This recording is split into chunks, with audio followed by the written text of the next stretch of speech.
Father God, we come to you with humility. We come to you with gratitude. We come to you with excitement. We come to you giving thanks for the opportunity to come together, to bond together, to create another experience that we can give out into the world, that we can give unto ourselves, and that we can give to each other. Inky Johnson, Oak, going for the championship, that ain't coming close. This might require taking notes, homie, listen close. Serendipity when you know you the one who chose.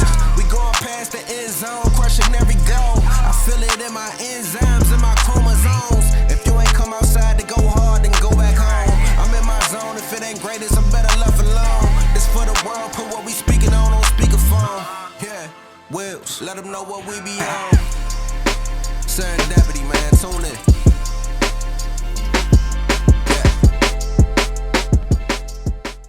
What's going on, good people? Welcome to Serendipity. I'm Inky Johnson here with my brother.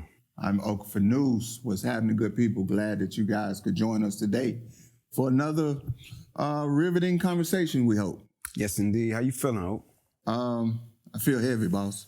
Yeah. Yet, even in the midst of the heaviness, I feel I have a sense of gratitude that is like no other, because I get the opportunity to come and do this with you.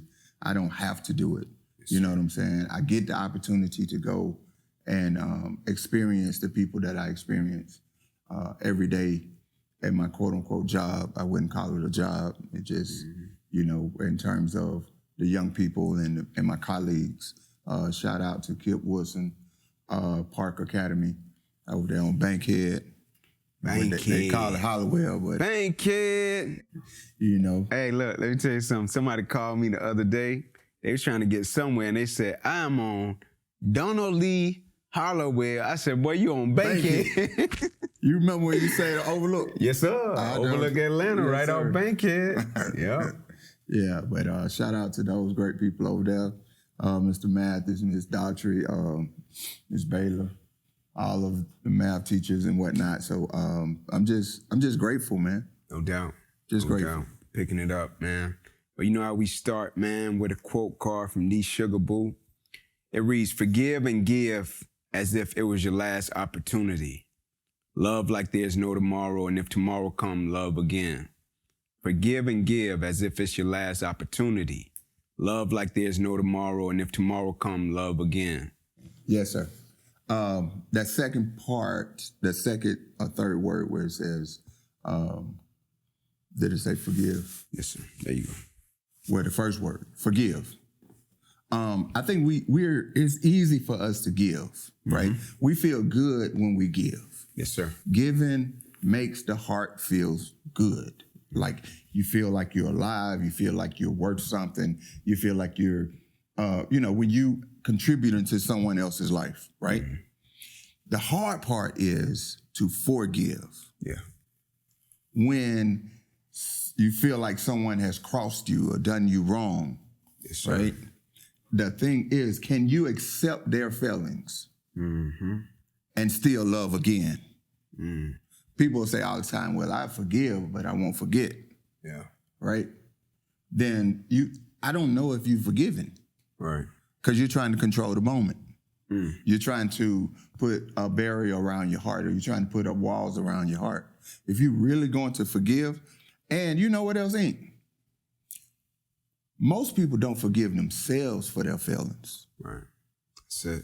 Forgiveness, one's ability to accept, not make excuses for, accept one's own feelings and accept the feelings of others. And then seek healing when those feelings produce hate. Not hate, hurt, I'm sorry.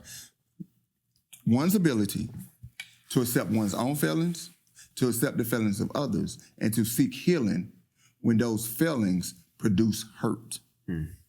Most of us walk around trying not to be hurt. Right. We walk and we deal in situations, right? What is the safest space for me? Because if I'm in a safe space, I won't be hurt. Yeah. We run from hurt.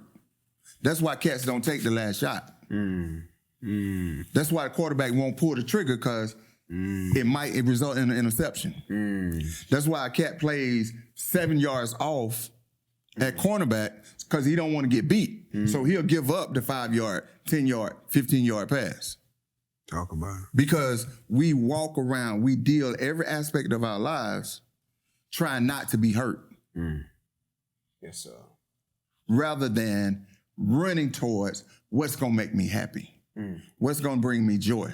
And in the midst of that, sometimes I'm going to be hurt. Definitely. Get up, brush yourself off, let's do it again. Yes, sir. But the brushing yourself off part is the seeking healing. Yeah. Got you. That's it. I got You know, like Lamar in the championship game gave his all, whatever, and really even Zay Flowers gave their all, made some mistakes, whatever, however, and they're hurt. Yeah. Right? Definitely. But they were like, as Teddy Roosevelt said, they got in the arena. That's it. Most people want to sit in the stands. Never make it to the arena. They want to sit and then they can criticize. Or they can applaud.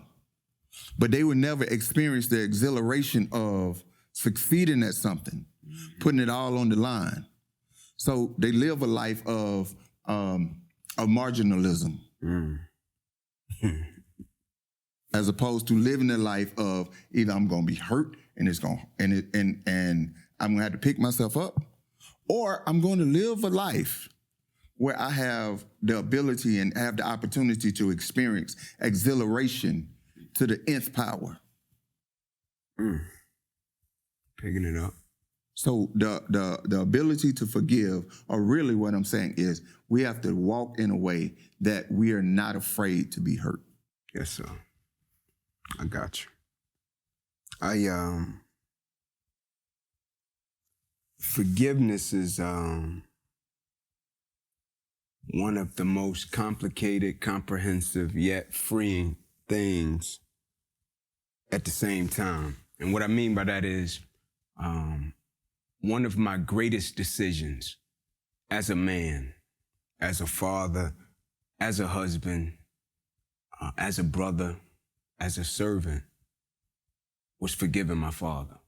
Yes, sir. Oh, come on, top now. It's one of the greatest decisions I've ever made.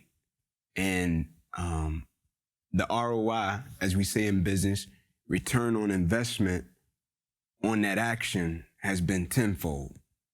Yeah. Right? It hasn't only impacted me, it's impacted my children, my wife, but it was hard getting to that point. And to be honest with you, Oak, at times I didn't even know why it was hard. But when I did it, you know, you would hear people say things like, sometimes when you're forgiving a person, it's not only for that person, sometimes the forgiveness is for you, right? The bondage, the mentality, the spirit, like that you carry around every single day. Sometimes you forgiving, it ain't about the person. Yes, It's sir. about you. Yes, sir. Yes, sir. Right? Because of what it does to you. Yep. Oftentimes you thinking you forgiving a person because it's about that person. Sometimes it's about you, right? Things you need to let go, things you need to get past.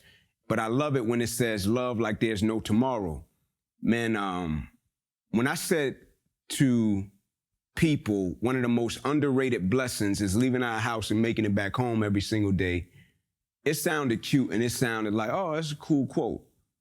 But bro, it's people that leave their cribs every single day and they don't make it back home. Like when they kiss their children in the morning, send them to school, they don't see them when they come back, right? And so when it says love like there's no tomorrow, like that's a real statement that we take for granted because we just think people are gonna be there. We just think things are gonna be there. And so when you talk to forgiveness and love, I think it's interconnected in a weird way because when you're forgiven, there's a certain aspect of love that's interconnected to the forgiveness. Yeah. Because if it's not, you wouldn't forgive. Mm-hmm. Right? And so definitely, man, I'm with you. So when you forgive, you open the door up to receive love. You open the window up to give love. Right? So That's why really forgiveness is really all about you. Because Pops was still living his life. Mm-hmm. And he had a burden to carry. And until, he decided to unburden himself. That's a him issue, right? The you issue was is once you decided that you were going to forgive, then that broadened your horizon. That increased your capacity. Definitely. The capacity for you to love Lil Ink even more, Jada even more, Allison even more. Your wife, your kids, even the relationship with your sister and your family members, your mom. It increased everything when you decided to forgive. No doubt. Right? There's this book, and I'm gonna plug it. Because hey, that's my guy, my mentor. There's a book called Don't Cry for Me. Yeah. We talked about it.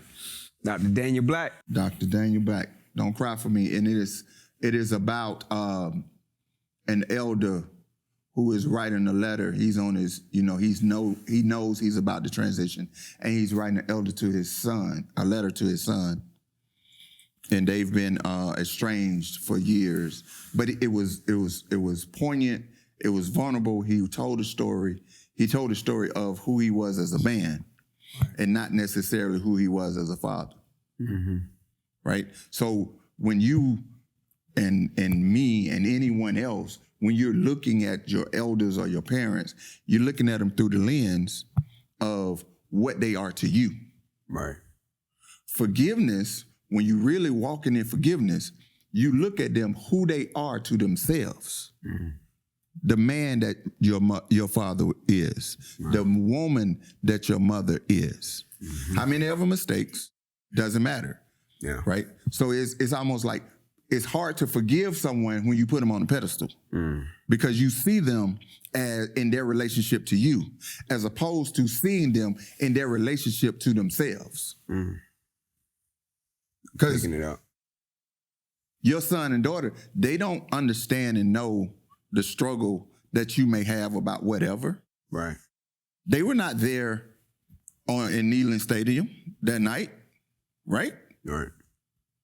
They were not on the road with you when you were driving to do your first speaking engagement. Right.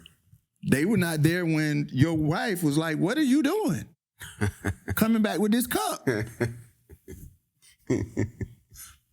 And you know what you had to experience as a man. Right. So what I'm saying is anybody in your life that you really love and care about, think about them outside of a self-referential standpoint and think about them from a them-referential standpoint. What must they be going through? What must they be feeling? And then move accordingly. That's compassion and that's empathy. Ooh, boy. Man, I love it. That's hard, yeah. Yeah, because we're conditioned to be self-referential. Yeah. We're conditioned to think from our perspective first, as opposed to what. And it's a little easier with like your spouse or someone that you're very close to that you see every day, and you kind of see their struggles and you kind of see their excitement and you see how they move. Yes, sir. But what about your partner that you haven't talked to in 3 months? And in those 3 months, you don't think about them up sitting at the edge of the bed crying or trying to figure it out or even contemplating taking their life. Yeah. Right? Or sitting at the edge of the bed like, yes, I'm winning. It's not. This is not just negative, and it could be positive. They could be winning, definitely, and they could be losing. Yet the objective here, what I'm saying, is get outside of yourself and think about someone else's life and how they are living for themselves. Absolutely. Now we're talking about that is what compassion is. Yeah. That is what empathy is. Yes, sir. You got to do some real work, man. Like to just wire the thought process to think that way, because you live in a world to where at times it's survival of the fittest. Like that's how cats really operate. But I want to talk about this thing called improvement. Right? I came across a quote that says, if you think you have room to grow, you do and you will. If you think you're as good as you can be, you're right, you won't get any better. If you think you have room to grow, you do and you will. If you think you're as good as you can be, you're right, and you won't get any better. Everybody has room to improve. So I want to say this. So one of the things that I used to talk about with my accountability group often was just day one mentality, right? And so I spoke to a group earlier, and I mentioned it during my presentation, and then an individual in the Q&A session said, hey, Ink, can you dive into that day one mentality? And I said, man, when you first start something on day one, I always think about the story that my father tells when he first took me to practice. Like his first time taking me to practice, right, as a little boy. As soon as we get by the field, I stop, he stop, we look at each other, I pop the door open, I run all the way to the football field where the coaches were. I sprinted, pass in hand, helmet, shoulder pads, I'm running, right, sprinting to get to the coach, right? I said in that moment, it was pure excitement, right? It was pure like, I'm talking about exhilarate, I'm ready, right? That was day one for me as a young person. I said, but when I think about day one mentality, if I could put a term on it, the term would be humility. Because when you humble, you always feel as if you can become better at whatever it is that you're doing, right? No matter how great you are, no matter how good things have went, when you're humble, you always feel as if I can do this a little bit better, or you show up with the mentality that you're open to doing things in a better way. You don't never show up and speak in terms of, oh, we did that already, right? Already accomplished that. Right? Day one mentality and energy. When I show up, I'm trying to improve every single day. That doesn't mean errors. That doesn't mean opposition. That doesn't mean perfection. Right? That means every single day I'm showing up and I'm trying to pursue the quest of becoming better. Talk about it, Oak. Better is always better than best.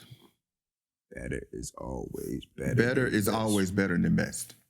Because when you get to be the best, or when you are the best, you have a mentality, or if you feel like you're the best, you have a mentality that you can't get better. But if you have the mentality of better is always better than best, then there's no end to this. There's always room to grow, whether vertically or horizontally. Absolutely. Right? So, but let me talk about what prohibits us from having that mentality of better is always better than best. Comfort. Yes, sir. Fear. Complacency. Sometimes, see, we may be in a healing process. So what I mean by that is, so my 10th grade year, my high school coach took another job. So going into my 11th grade year. And because I didn't have the capacity or the wherewithal to know that I really was deeply hurt by this, by him leaving, because he was more than a coach to me. Coach Ronald Graham was, outside of my dad, Elijah Mitchell, he was everything to me. Sir. And I was happy for him to go, but still, he was gone from me. You're losing your guy. And so my capacity to grow and become a better football player waned my junior year because I was still, looking back on it, I was still in the grieving process. As a whole team, we were still in the grieving process. My junior year was our most talented team, right? But it was our least successful team in my 4 years. Wow.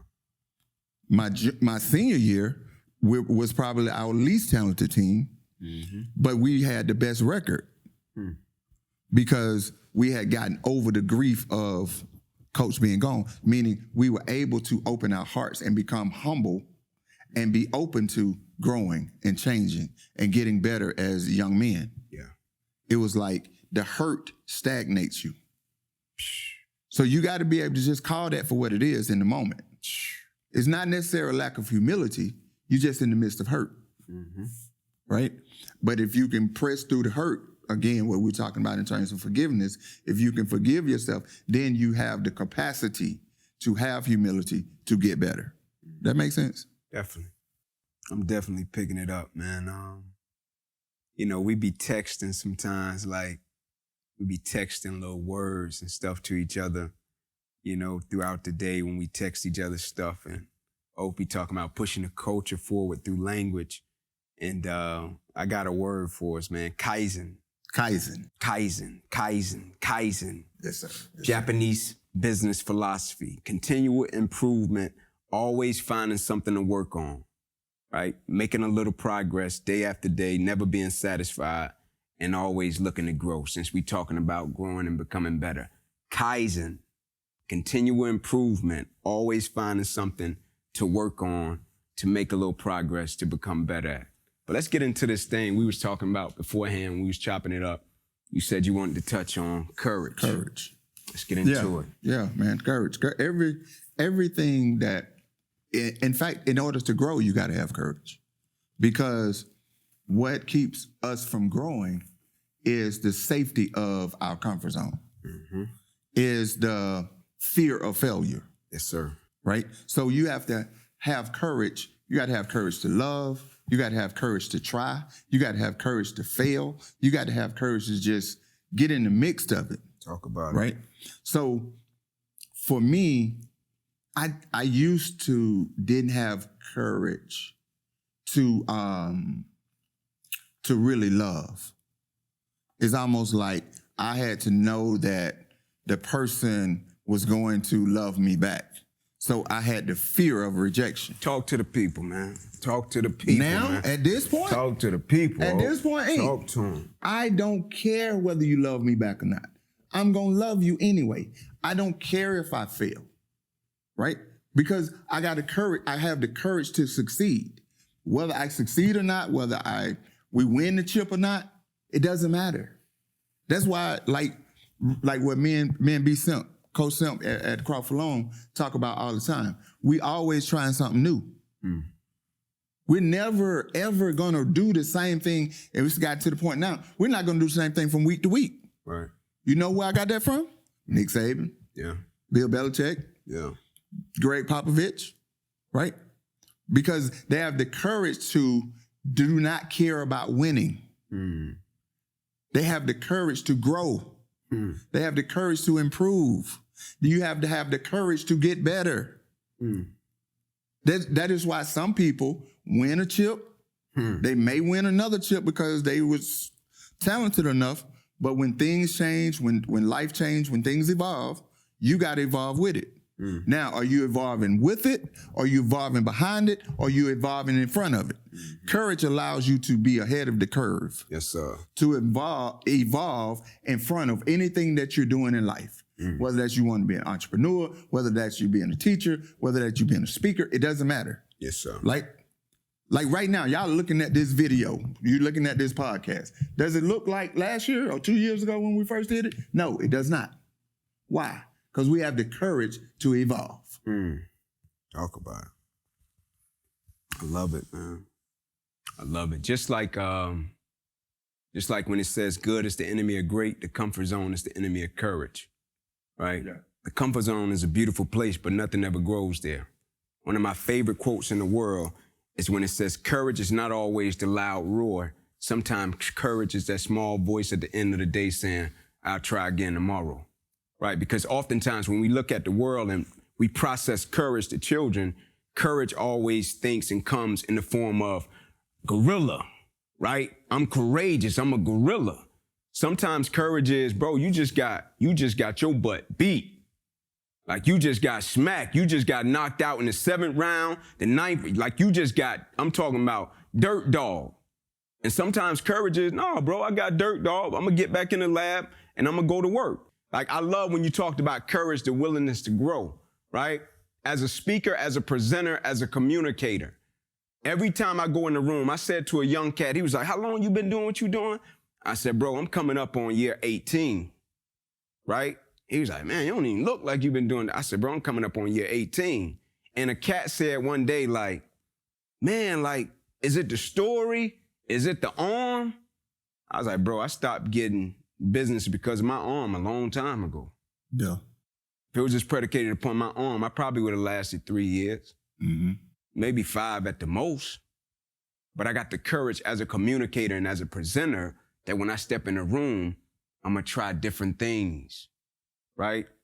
Not the other courage to where I'm fearful and I'm in my comfort zone and I got my story. No, that's cool. That is what it is. But I got the courage to grow as a communicator because I value what I do every single time I step in a room because it's real lives on the other end of those words.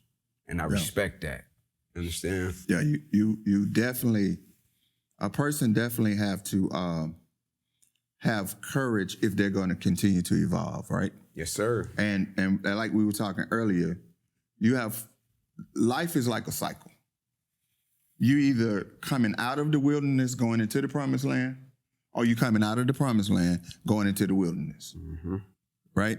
You know, like I was saying, when you got hurt in high school. Yeah. Before that, you were doing it basketball wise. Y'all went to the state playoffs and all of that good stuff. And you got hurt, collarbone, right? Yep. Shoulder. Yep. All right. Junior year messed up, whatever. Senior year, you balled out. So the collarbone was the wilderness. You had to do the rehab, all of that stuff. Yep. Then you came out into the promised land. Yes, sir. Which was senior year. Got the scholarship to Tennessee. Yeah. Working with JA, and you were about to, see more of the promised land. Absolutely. Boom, that night happened, September the 9th. Yeah. Right? Now we're going back into the wilderness. Yeah. Then you come out the wilderness, right? You come out the wilderness, you alive. Right. Definitely. All right? Now we go back into the wilderness, you start this journey of speaking. Right. That happens. You got the cup. You didn't really get nothing for your first time speaking. You in the wilderness. You come out the wilderness. Boom. You get a breakthrough. The people start. Oh, Inky Johnson. He's great, wonderful, whatever. But like you said, if you would have just stayed right there, and in that promised land, and not had the courage to go back into the wilderness, Right. and get better, and go in the lab, and change, and evolve, and be creative and new. Yeah. Right? Then that would have ended it right there. You'd have just stayed in the wilderness. Definitely. So you came out of the promised land. Definitely. And you came out of the wilderness into the promised land. Definitely. And now, okay, everything's happening. You speaking, all of this, everything's going great. COVID hits. Yeah. Another wilderness. Boom, you have the idea, I'm gonna do serendipity, I'm gonna put it, I'm gonna introduce, interview these people, all of that, and it has evolved to here. Yes, sir. Right? But even with that, we took a year and a half off. Wilderness. Yeah. Now we're in the promised land. Yeah, man. We're gonna go through another wilderness. And we're gonna go through another promised land. Process. That is the process. That is the journey of life. Yeah. And you have to have the courage to step into each one of them as they happen. Because it's gonna keep getting higher and higher and more. It's gonna become more. You're gonna have more risk. Yeah. Right. As you go up the mountain, you go up 2 steps and you fall. Okay, cool. You get to the top of the mountain and you fall. All right. Yeah. Absolutely. You know what I mean? So just having the courage to go in and out of the promised land and the wilderness. It's funny you mentioned that. Like, it's a journey. I got this wrote in my pad. It's a journey of a lifetime. Like, life is a journey. And it talks about how just achievers, high achievers, elite people, like competitors, right? They look at life as a process, as evolution, as a journey. That's how they view things. When they encounter it, they don't just look at the moment as the moment. They look at it as a part of something that can make them even greater. That's how they process problems, opposition, adversity. When things happen, it's not like it's an isolated incident. It's more so the thought process of, this is something, once I get on the other side of it, I have another tool in my arsenal to make me a better person, right? It's just the perspective and how you view life, right? It's a journey. It's a process, right? The evolution. It's all playing a part in making you the individual that you're one day destined to become when it's time to punch the clock and check out. I was telling E earlier, we was talking, and I said, man, like, when it comes to religion and beliefs, like, I got respect for everybody. What they believe is what they believe. I ain't tripping. I said to him, no.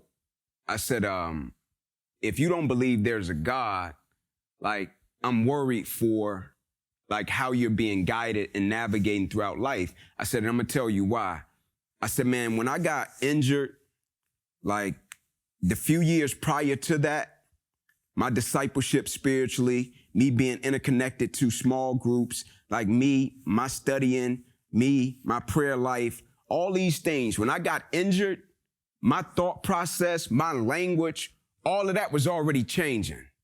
I know for a fact, I know for a fact, if my injury would have happened and the prior 2 years of development didn't happen, y'all wouldn't know Ink right now. Like the world wouldn't know this version of me. I could say that for a fact, right? Because I wouldn't have processed it the same way. I wouldn't have viewed it the same way. I wouldn't have spoke about what happened to me the same way. But prior to the injury, 2 years, it was almost as if I was just in the lab, mentally getting prepared. So when the injury happened and people viewed it as a tragedy, I looked at it as an opportunity.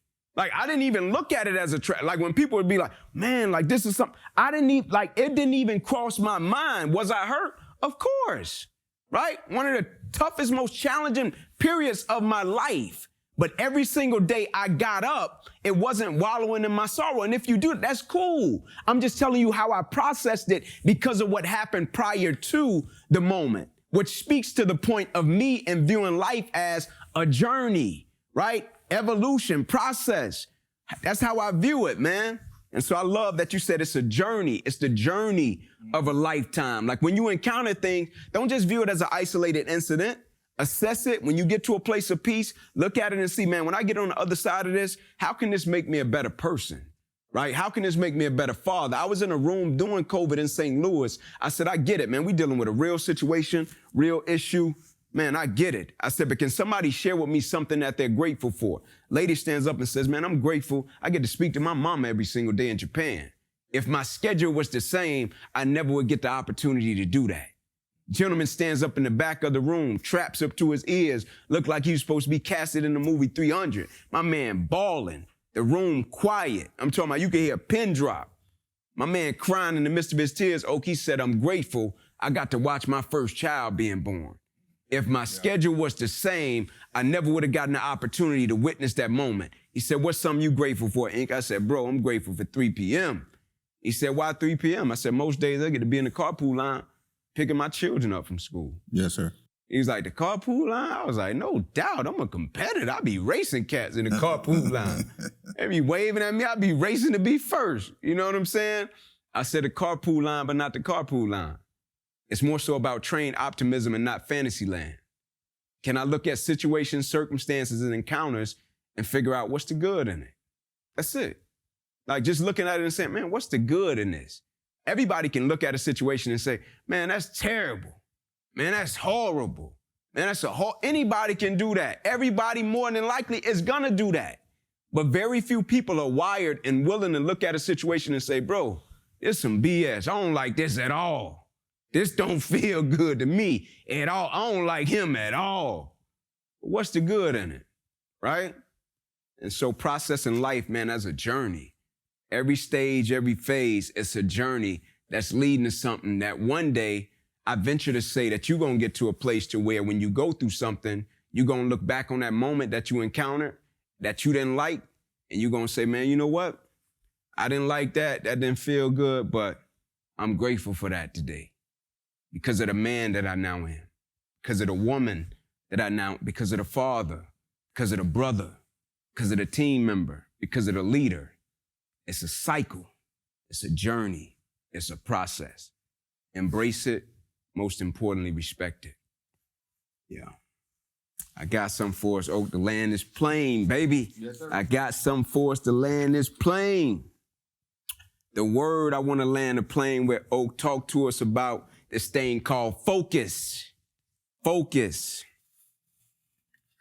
When I hear focus, or hear the word focus and think about the word focus, it's not so much of what you want to put your focus on, but your ability to eliminate the distractions. I like that. Say that again. Oh, tell them It's, again. it's not about, I like that. Because, you know, I can focus on something and I still can be distracted, right? Yesterday, I was in That's a fact. I was in a professional development about coaching mathematics, right?